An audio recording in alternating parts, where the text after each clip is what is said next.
When they were released, Anila could not sit for 2 months, and her pastor could barely walk. Praveen's family later found her. To restore the honor of his family, Praveen's brother stabbed her to death and turned himself over to the authorities. As it is not uncommon in such situations, he was released without incident. Anila was again arrested on charge of kidnapping Praveen. Again she was imprisoned, but she was released on bail just over a month later and went into hiding with her family. In May 1999, after much prayer, Anila was acquitted of all charges. I have seen the world, she says, and it does nothing good. Jesus is my only peace. So how do you think Anila and Praveen were able to persevere amid so much persecution? Because they made it with Jesus. They made it with Jesus? Okay. So what do you mean by that? Like, they had faith and like, they trusted him through their like times of like not like peace or like anything like that. And didn't give up. Didn't give up, okay. So, so our situations today are a little bit different than hers, but what lessons can we take from their example? You said never give up. We can always trust in him. Trust in him, okay. Now, that's an interesting point, because when you say trust in him, what happened to Praveen? She died, okay. So, what do you mean exactly by trusting him? Have faith in him that he's going to bring it through us. But I think what you need to under what circumstances should you trust? Or what does it mean when you say, or not when you say it, but what does it mean for us to say that? What does it mean to trust him?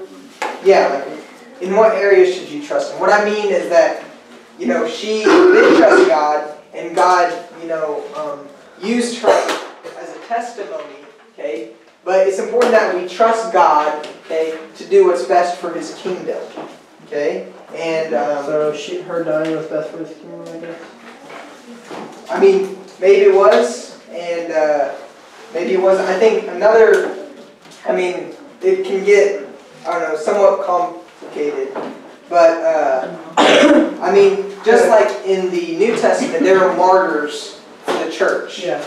And just like Timothy died, and basically all died because they were killed, because they stood up for what God wanted. I think part of that is because God was allowing them to be an example. And another part was that men are just evil sometimes, right? And God allows people to have free will. Sometimes men can just be evil people.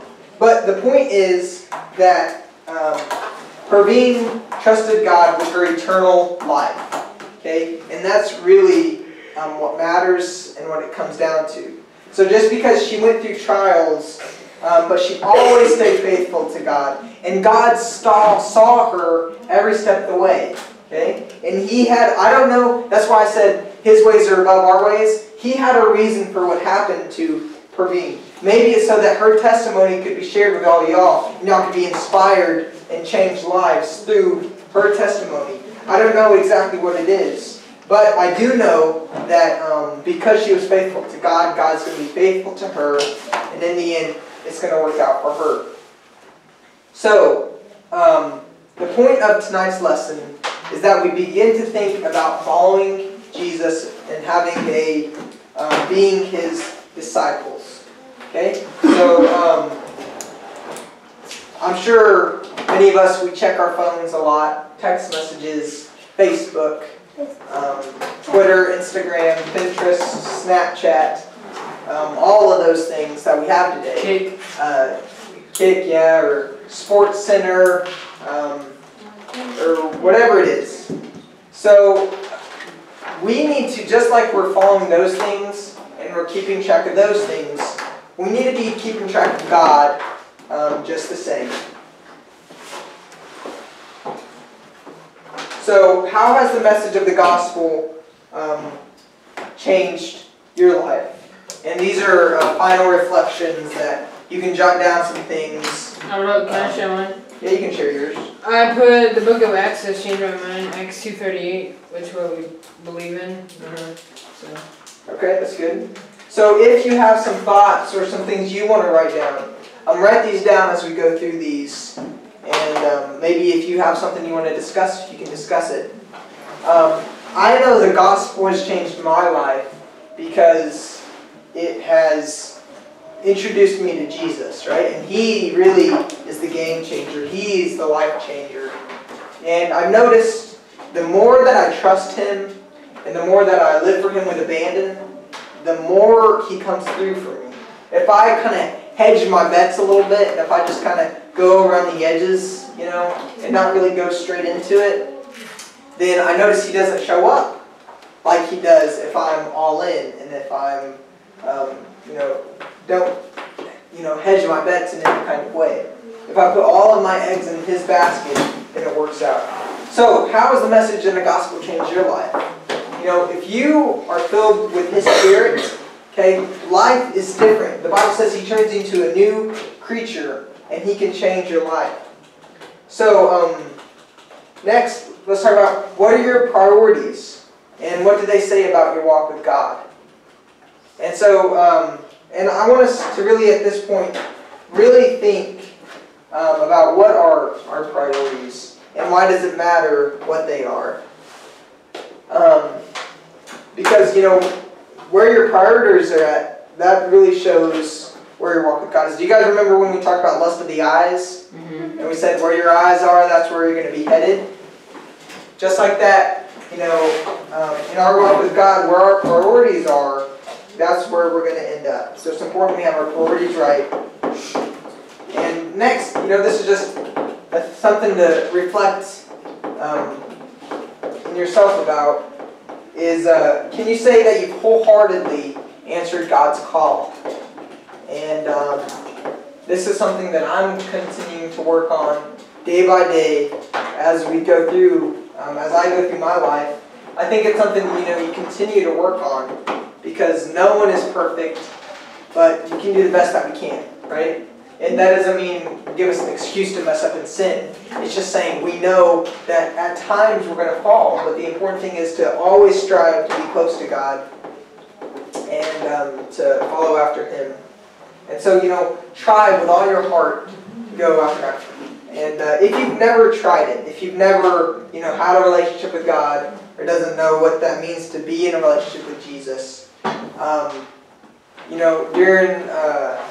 during time by yourself or whatever, begin to pray and say, God, speak to me. God, show me what you want me to do in my life. Because I'm telling you guys, there's life so much more, with Jesus than without Jesus. And I don't say that cliche. I don't say that just to say that. But I believe that. And I know that is to be true. Yes? What's a cliche? A cliche is like... something that's said often. Yeah. So it doesn't. So it just seems like it's something that people say. Yeah, without any meaning behind it.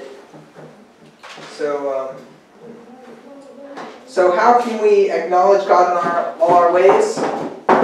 That's something you can answer for yourself. But I would just say, with our priorities, where are our priorities at, and how are we letting our life shine? So, let's get to the big picture. When we met Peter and Andrew at the beginning of this lesson, they were sitting by the sea, watching their nets filled with fish. By the time we ended today's lesson, they were following in the footsteps of the Messiah.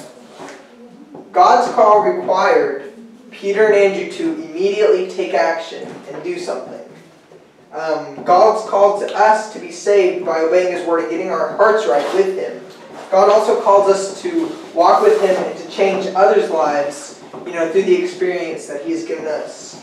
So if you have not answered God's call in one or any of these areas, then answer His call today. He calls us to have a relationship with us. And once we have that relationship, He calls us to impact others' lives. So maybe you've done one of those, but do the other one. Or maybe you haven't done any of those. Get started today. So, we're going to just say a quick prayer, and then we can go ahead and go upstairs. But, let's just, let me get this plugged in real quick.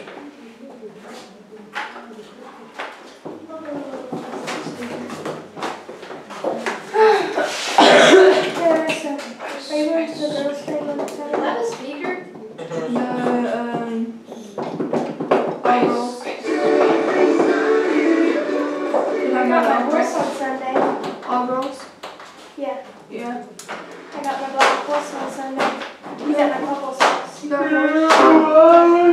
Paolo's house? You haven't been in that man's house. He's up in Raymond. Capital. He has one white sock on his bike. I want to go back. I want to go drive that. So, you have to learn to drive like you drive I can drive now. You have to drive like you drive car because you can't drive like that. That'll get mad. Okay. So as you go into this time of prayer, really just let's spend 3 minutes, okay? I'll probably just do one song, but really zone everyone out, okay? If you haven't listened to anything I've said all evening, just pray right now. Pray. 3 minutes. That's all I'm asking. 3 minutes of your time. Let's pray. Just ask God to speak to you. Ask God to move upon you, and say, God, if there's any part of your call that I haven't been doing, speak that to me. And I want to commit all of my heart to you. Let's do that right now. There's lost, lead me to